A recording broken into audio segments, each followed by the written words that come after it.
Hello, welcome to this second edition of Curriculum Matters. Before I formally start my presentation, I'd like to make a few comments on the vision and mission of my project called Curriculum Matters. I wish to look at Kerala education in a very comprehensive manner in my program called Curriculum Matters. I'll be looking at primary education. I'll be tracking secondary education a little more closely. And finally, I'll be monitoring the project's policies, interventions in the higher education, also in a serious format. So this is my project. This is my perspective in my program called Curriculum Matters. But today, in this video, I'll be looking at primary education a little more close format. This video has three components. The first video will be looking at primary education and its curriculum and the specificities connected with the primary curriculum. In the second video, I plan to look at specific teaching strategies that are useful for early education. And thirdly, and most importantly, the assessment procedures or assessment protocol that are interesting and learner-friendly for small kids. So that's the way in which I have classified my video, right? Okay. Now, regarding primary education, we all know that it's a very crucial period in all our education. We all remember the period in which we underwent our primary education. It's very crucial, right? We all know that we were very serious while we were children, right? We were trying to disentangle the life around us. We were trying to explore many things. We are trying to understand the world around us. So in a way, it's a very engaging kind of a life, right? So we were exploring life around us. So it's very crucial. So that's why many studies speak about the fact that the 85% of the cognitive development is complete almost by the age of 6. So that indicates the crucial importance of this period. So theoreticians around the world speak about giving experiences that are cognitively and emotionally challenging for our children. So I think this is very, very important to keep in mind, especially with the teachers, curriculum makers, parents, and policymakers. So how can we equip children with all these kinds of experiences, which are interesting, which are entertaining, which are learning oriented, which are learner oriented, etc., etc. So we need to be very serious about this point of time. Recently, you may be remembering a kind of a controversy that raged in Kerala. That controversy was about primary education. And I remember on one side of it, we had the famous film maker Srinivasan, and on the other side, we had the very committed Anganwadi teacher. Somehow the debate went polemical, and we couldn't exactly analyze the minute aspects of the debate. But I think that debate is slightly misguided. When we look at the traditions of primary education available in the world, we have three major distinctive traditions in the primary education curriculum. Number one, it is about preparatory dimension. Number two, elementary dimension. And number three, developmentalist. What is developmentalist tradition? In this tradition, we are focusing on the health of children, regarding the care, given to children at this point of time, the quality of food available, the quality timing that is given for children. We focus on that in the developmentalist tradition. But whereas in the preparatory traditions, we focus more on the kind of support that we can give to our children for developing into very responsible learner in the future years. And regarding the elementary traditions, you talk about 3 R's, where you present the 3 R's: reading, writing, and arithmetic. So you give the normal fundamentals of all these things to your children at these stages. So I think in any curriculum, you focus on all these traditions. You're not valorizing a particular traditions, sideline the other two. I think in the debate that happened in Kerala, the problem was with the debate was that certain people focused more on the preparatory dimension, whereas Anganwadi teachers focused more on the developmentalist traditions. I think as people interested in this area, we need to be looking at primary education in a very comprehensive, format. We're looking into these 3 diverse strands of ideas in primary education. So I think we need to be looking at these debates are interesting, but that debate has to be in tune with the kind of scholarship available on this segment of education. And another point I would like to talk about is, you may be remembering a very key document that was produced during the last government. It was a document made under the leadership of Professor Yashpal. The document was titled Learning Without Burden. So the title itself is very revealing, it talks about making learning very free, very engaging, and very interesting for our children without making any burden. And if you look at the newspapers, you find that we get news reports on bags, curriculum loads, pressures, and things like that. So what can be done to understand or address this really problematic issue of overburdening children? You cannot burden child, and you cannot ask them to be very happy inside the classroom. So these two are really contradictory. So we need to have a very progressive step in this direction. What can be done about it? If you read the recent materials on curriculum perspectives on early educations, we find that the stress is not on curriculum law. The stress is more on the social skills, personal excellence, democracy and citizenship, and a sense of environment. So we are focusing on more on general attitude and perspective of children in these areas. So the unnecessary, these are the perspective found common in most of the document produced around the globe.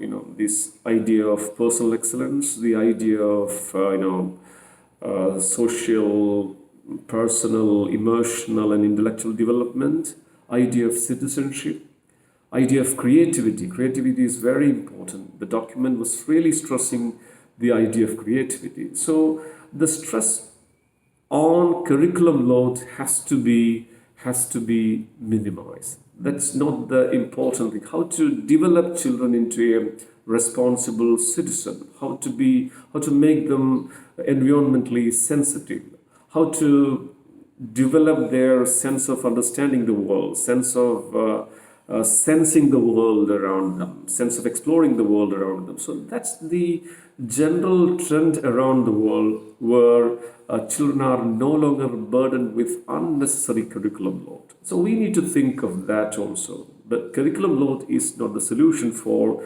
developing children to be very responsible and very sensitive individuals of the future. And finally, with regard to the teaching at this stage, normally if somebody comes to teach at this stage after a short stint in college or university, people ask the question, why have you come down? So that indicates that teaching at this stage is not real teaching. It's slightly inferior kind of a teaching. So that's the general attitude among people. You don't have to be serious about this day as you are in colleges or in university. Anybody can go and teach without any serious preparation. But unfortunately, that is not the case. If you look at the primary teaching in the West, especially in US, they pay heavily for the teachers of at this stage, right? And we always talk about that in India, teachers are paid less, whereas in US, teachers are given high package. We talk about it. But we know that when we choose teachers for this segment, they are keeping a big list of skills with them, right? They expect the teachers to be intellectually exciting, emotionally stable, artistically up to date, theatrically energized. They know the child psychology in detail. So it's a serious list of skills expected of the teachers.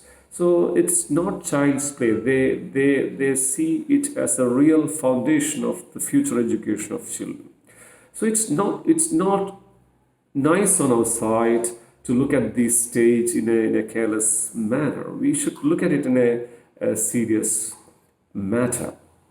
To add to this, if you look at the recent research inputs available on this segment, right? It's a proliferation of studies available on primary curriculum. So we should focus on that. We should get a track of the recent scholarship available on this area. One simple but crucial research findings I would like to share with you is that normally we think that childhood is a universal category, as if children of the world are same. But unfortunately, that is not the case. In the recent research findings indicate that childhood is a kind of a societal construction, right?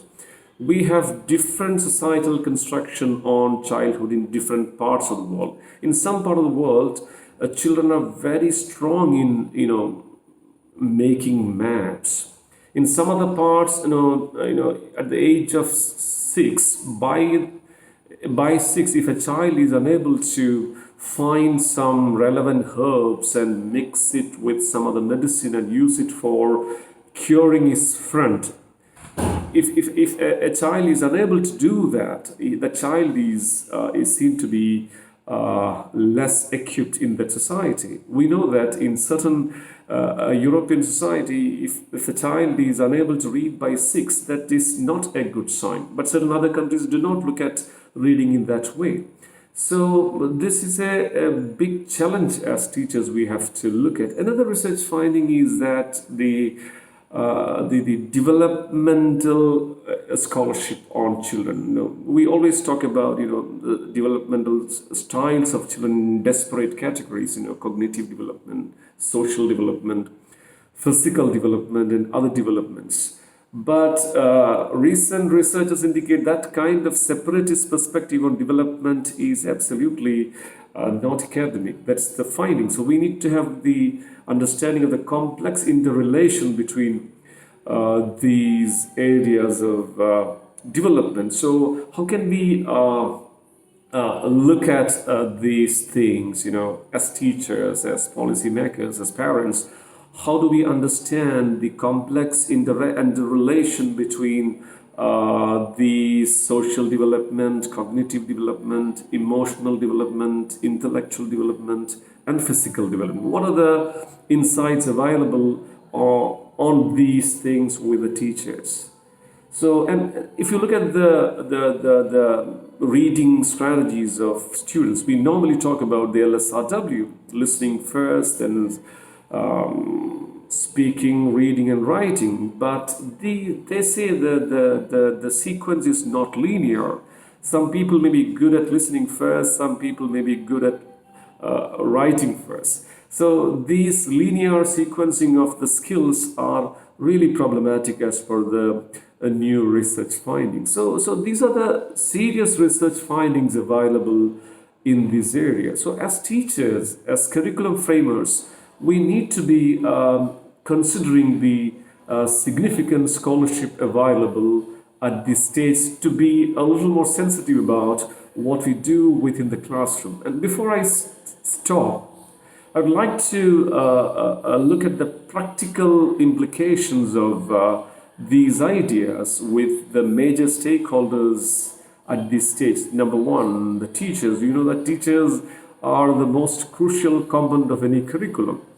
So they must be thinking seriously about creating very interesting learning scenario inside the classroom, how to engage children, how to make them entertained, how to make them happy within the classroom, how to recognize each and every child inside the classroom, how not to discriminate children within the classroom, how to be motherish within the classroom, how to support children all the time, how to use very simple language within the classroom, how to be creating activities in a very cognitively challenging but emotionally satisfying format. So we need to be focusing on all these things very seriously. And regarding parents, they are very unpopular for pestering children all the time. But that learning is a very natural process. So instead of pestering them, provide them enough learning situations within classroom, within the household, so that children are happy to engage with their learning inside home. They may be excited about playing, understand the value of playing also. Playing is also part of learning. So we talk of converting learning into playing. So these are the areas we should encourage children, give enough time for playing, right? Even if they make a mistake, don't shout at them, right? I remember my child asking me, I do not shout at my mother when she makes mistakes in the kitchen. I was really shocked by that fantastic comment by my own son on his mother. So it's very important to be providing congenial atmosphere for children within the household. And finally, the policymakers. Policymakers are also very crucial in this point of time, because they decide the materials, they decide the books to be used inside the classroom. So how to be mobilizing materials that are really learner friendly, that are caring for the emotional and intellectual developmental stages of children. So that's very important. Curriculum materials are very crucial for learning. Even if your methods are progressive, that's not going to be functioning in the context of materials that are absolutely anti-constructive or anti-children. So you should focus on that. You analyze the materials available in the market and analyze the pros and cons of those materials and decide the best materials. Or else you can even think of developing materials within your own school context, inviting teachers of your school, and so that you can produce materials that are really in tune with the needs and standards and aspirations of your children. So these are very crucial factors that should be taken care of by the administrators or policymakers. So I'm just concluding my video on that. So far I spoke about the importance of primary education and the importance of understanding the different curriculum traditions in this segment. And thirdly, I spoke about the global agreement or understanding on the probable curriculum components that can be given at this stage, and finally the research findings available. So all these things, I think, in a way will form my first video on early education, or the curriculum side of the early education. Thank you very much. I'll be meeting you with another video on the teaching dimension, so the teacher dimension at this stage. Thank you very much. Bye bye.